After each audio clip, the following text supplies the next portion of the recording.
Hello everybody and welcome back to another video. I'm SocietySucks and today I'm checking out the Maddening Mess of Airport Codes by CGP Grey. I watched his re-upload of the video where he covers the airport runway numbers, and I'm guessing that was either part 2 or part 1 of this video, because they're obviously related, so I may as well check this one out as well.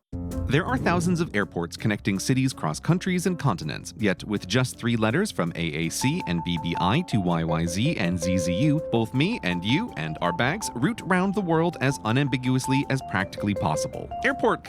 Some clarification. I've never flown on any plane, so I know absolutely nothing about airports or how anything works there. Codes. If you fly, you know them as part of the planning on your tickets, trackers, and tags, and even as part of the port itself as big branding. It's impossible not to wonder bored on a long haul with only in-flight entertainment about potential patterns peeking through, like all the Canadian Y airports. Why Canada? And why everyone? How do all these codes code? Well, neighbor, to find the answer, we need to divert this flight to YUL, the Canadian city that's capital of codes, Montreal, where is headquartered IATA, the International Air Transport Association. It's not a governmental organization.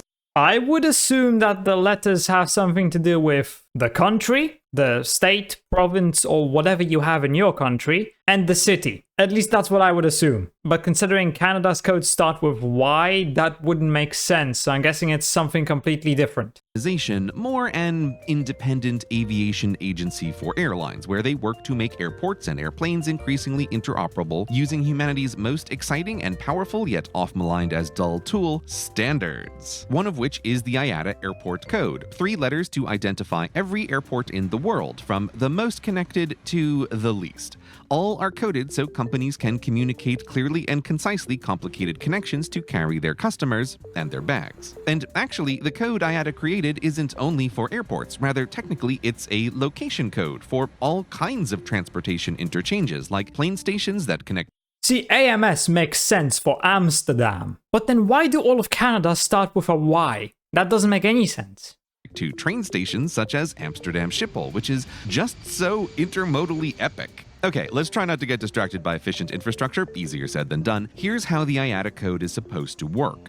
1 airport, 1 code, which is unique because airport names are not. Booking passage to Portland? Cool, that could be Oregon or Maine or Victoria, Australia. Oh. Ambiguity is the enemy. International flying creates communication connections between every language on Earth. So the IATA code helps when you don't speak Greenlandic or Odia, but still need to book a flight to Kangerlussuaq via Bainswar. Oh I'm my so sorry, God. Greenland and India. Instead of Mongoling pronunciation, it's just SFJ via BBI. Much clearer, not just for you, but also for the ground crew getting the It is a bags lot through. clearer, yeah. Ideally, the IATA code comes from the first 3 letters Clearer for both the people flying and for the people working at the airport.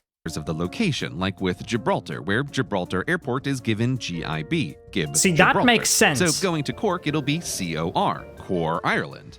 Oh, that didn't work. Seems Cordoba, Argentina built their airport first and got COR ahead of Cork, so Orc for Cork. Tough noogies, Orc, Germany. That's an adorable town name you've got there, but So they got the first 3 letters, and then Ireland had to go with the next 3 letters. I'm not sure if this is really a very efficient system if we're just doing it like this. What happens when you have like 10 cities, all with the same name, all of them have airports, but the name of the city is less than 10 letters? Then this system here wouldn't work because you can't just keep going with the next letter because there's not enough. So I'm assuming that from this example, all these airport codes are just random. They don't all follow the same system. All the names are chosen differently for different reasons. That's what I would assume. you're going to need to pick something else for your code. Thus, a single code collision kicks off a consistency cascade as airports compete for clear codes. So if your local airport has an odd 3 letters, there's probably a rival port that picked previously. This is one of the major things IATA does, coordinate everyone's code preferences, which means dealing with not just individual airports, but all the aviation agencies in different countries, some with their own desires for intra-country code consistency, such as Canada, who clearly claimed all the Ys. Thus picking a Y1 code consistency, such as Canada, who clearly claimed all the Ys. Yeah, see, maybe I'm just an idiot, but I feel like it would be far clearer and easier if you just chose the first letter of your country, as the first letter of the code. The second letter being the state, province, whatever your country splits into. And then the last letter possibly being the first letter of the city or an even smaller administrative region than a state. I mean, for example, I know that states in the US split into, I think, counties. So you could have the first letter being U, because United States. The second letter would be the name of the state. So let's say California, it would be UC. And then the third letter would be the first letter of whatever county it's in. Or city. Or maybe you could make it 4 letters. Country, state, county, and then city. I don't know. I'm not an expert in this, but I feel like that would be less confusing. Thus, picking a Y1 at random, at least you know roughly where you're going to go. Oops, no, that didn't work. YKN brought us to Washington, USA, and since we're here, we might as well talk about the FAA. In America, the Federal Aviation Administration, daughter of the Department of Transportation, is given the job of assigning all American airports an American airport code. Yes, the FAA actually has her own set of 3-letter codes, but we're not going to talk about it because it means in America there's 1 airport, 2 codes, and for simplicity, I'm sticking to this story. 1 airport, 1 code. Right? Right. Now, FAA has letters she'd really rather American airports not. Please no N, Q, W, K, Z, or Y. N is reserved for the Navy for OMG. Is it aircraft carriers? No, that they does use make an sense. Unrelated and additional system that we're also not going to talk about. The Navy N is given to Navy bases with airports. So American airports like Nashville that seem like they should start with the letter N were encouraged to pick something else, like B for Nashville. There is also A for the Army and the Air Force, although not all the A's, so there's a bunch of A airports like Albuquerque, Aberdeen, Anchorage, Amarillo, and Augusta. Next, Q FAA once avoided because of checks, notes, Morse code. Wow, really? There's a set of 3-letter international Morse codes that begin with Q for quickie communications that are still used, I guess. So because of 1800s telegraph slang, American airports shouldn't start with the letter Q. Next, K and W FAA advises against because FCC, the Federal Communications Commission, daughter of no one, she's an independent agency, assigns K and W for U.S. civilian broadcast stations. So that thing where on the radio they say KMAD, Action News, or WDUL, Public Airwaves. Yeah, they all start with a K or W, which is actually location information. Ks are in the West and Ws in I did always wonder why so many start with K or W. Now it makes sense. The East, except for the middle where it's both? FCC, why did you do it this way? Well, since you coded those codes first, FAA discourages airports from starting with those letters. Even though broadcast codes are 4 letters, not 3, and they're, radio stations, not airports, and definitely not weather stations. Of course they're not weather stations. Why would you even say that? No reason. It won't come up later. Don't worry. Moving on. Oh, it will. Z is reserved for air route traffic control centers themselves, and why know why? Because Canada, of course. Yes, I understand that's not an explanation. We'll get to it later. That's America's preferences for airport codes, but other countries exist, and their aviation agencies don't care at all which letters the United States avoids, so while Nashville was building her big branding, NASA grabbed the N to get NAS for the Bahamian capital. There's no shortage of airport codes that start outside the US with America's reluctant letters, and also because FAA's precedents aren't laws, you can find American exceptions, like New Kekwa, Yak, Quig, and Ziv. Boy, that was fun to say. So you don't have to follow those laws. It's just a suggestion. Just like the Geneva Convention. Let's end the video with more of that, shall we? And that new must particularly burn Newark, New Jersey, who had to go with Newark, New Jersey instead. Right, finishing this thought, every country and their agencies has their own wacky preferences for letters and wants to ignore every other country's preferences, and IATA's job is to coordinate between them. The result of which is IATA airport codes have no satisfying system at all, which is so sad for a standard. So it's kind of like I said earlier. It's all random. There is no system. And the story of 1 airport, 1 code also falls apart even within IATA because of mega codes for megacities. Example, London, which has 6 international airports. Heathrow, Gatwick City, Luton, Stansted, Southend. LHR, LGW, LCY, LTN. Oh, they all start with L? No, STN, SEN. But there's a mega code for them all, LON, which you can use while searching for flights landing in London but don't care where. Even though these airports are ages apart. LON is the International City Mega IST Mega Code, but there's also Moscow MOW and Stockholm STO with 4 airports each, and more with 2 or 3 like NYC and BUE. And then code-wise is the most exceptional airport, Euro Airport Basel Mulhouse Freiburg. An airport so nice they coded it thrice, MLH BSL EAP. How this happened is France and Switzerland both wanted an airport here-ish near the German border and teamed up. France provided the land, Switzerland the capital, Germany has nothing to do with this, and the pair co-built the port, constructing duplicate and separate everythings. So it was effectively 2 airports run by 2 countries with 2 runways and 2 sets of rules. I feel like that would get very confusing very quickly, depending on which side passengers could connect through, and one mega it seems code overcomplicated. if it didn't matter. But all of this doesn't mega matter now because the 2 airports mostly act as one anyway, thus 1 airport 3 codes. And there are plans to run a railway through for epic intermodalness, so it could become 1 airport 4 codes or 5 codes. I mean, why not? Or 10 codes. So yeah, an airport isn't just uniquely keep adding identified more by 1 code, and make there's it more no confusing. location information coded in this location code. Not even a checksum letter. What is this? A social security number? Without a checksum, if you were planning a flight to CGP Airport in Bangladesh but typo the incorrect CPG, you'll end up in Argentina instead. Again. But at least the chance of a switcheroo like that must be pretty small. After all, a 3-letter code means 17,000 permutations, way more than the actual number of airports, which is only 40,000 airports worldwide? How can that possibly be true? Well, yeah, that makes no sense. How could you have 40,000 airports if you only have 17,000 options for codes? That doesn't make any sense.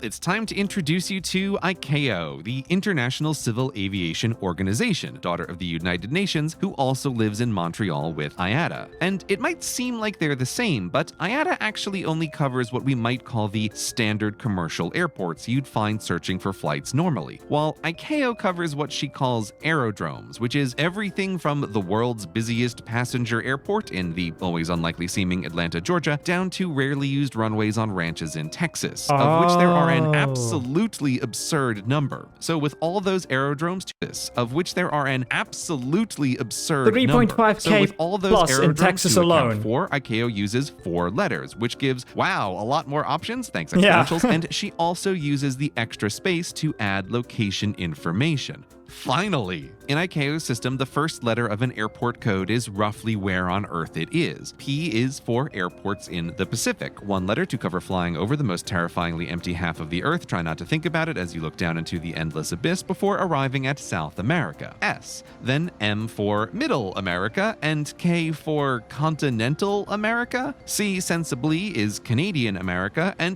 Couldn't you just choose N for North America? flying over the pole, we get to U for used to be USSR. Yes, that's actually the name. Look, what makes standards is their stubbornness. Just because a gigantic country collapsed is no reason to change what millions of flight computers know in their code and pilots in their brains. After ICAO's first letter, there's also a bunch of second sub-letters. Well, except for America and Canada, who skip that, but don't worry. Moving on, as an example, if your airport starts with an F, it's in Southern Africa, and if the next letter is A, that's South Africa, and the last 2 letters are for the airport, so Cape Town gets CT for a fact. Of course, there are some exceptions.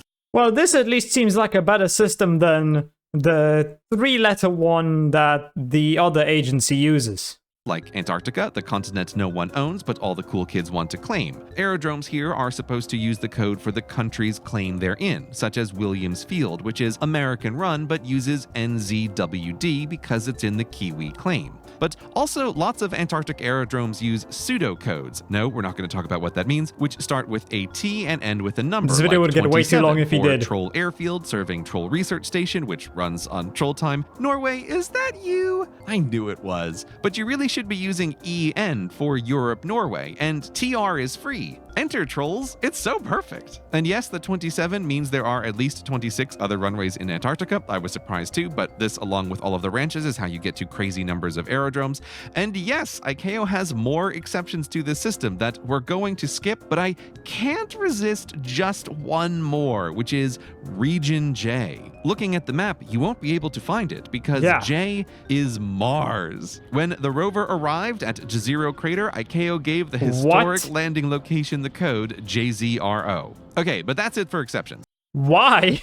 Whatever. So, to sum up, the story of one airport, one code was just that, a story. Yeah, it's Tons a lie. of airports have at least two, and when they do, the ICAO code is what computers and pilots know to plan where the plane needs to go, and IATA is what passengers say to get on their way. But if ICAO exists with a more comprehensive code, why is IATA at all? So IATA isn't about you, it's about your bags. At an airport, you as a human walk to your connecting flight, but your bags below need a lot of logistical assistance. Yeah, Before they IATA, do. there was just like a handwritten tag saying, please get me where my owner is going, written in potentially every language on Earth, so you can imagine how often that went wrong. So IATA used codes to make life better for bags, with bag tags with big clear codes to get those bags cleanly through connections across countries and companies. And the original plan was that train stations with IATA codes would also let you check in your bag there, and it would be part of the automatic connection too. But that mostly doesn't happen now because of logistical difficulties, which is the same reason that the IATA code is a club that excludes all the little aerodromes too annoying to attend to. So if your bag's final destination after connecting at Austin is one of the many random ranch airstrips, the ground crew is not going to swap your bags onto the tiny crop duster for you. Ditto if you're connecting through Argentina to Antarctica, anywhere. Those tiny airports, no IATA code for you, and without an IATA code, your bag depends on you to get it all the way through. And that's what IATA is actually for. That big branding you see is for your bags, and because of the tag, it became what customers know, which brings us back to the start. And oh, sorry Canada, I know I've been avoiding answering the whys, but it's why just is it whys? so much more complicated than expected. There's a tale that the whys are an old system for if Canadian airports had a weather station. Y for yes, weather station, and W without. And since pilots want to know the weather, that explains all the whys, but also the few oddball Canadian W's. But investigating the truth of that story took 8 months of my life, which I will now give to you as an extremely compressed executive summary. Working backwards. He could have probably made a separate video just on that alone.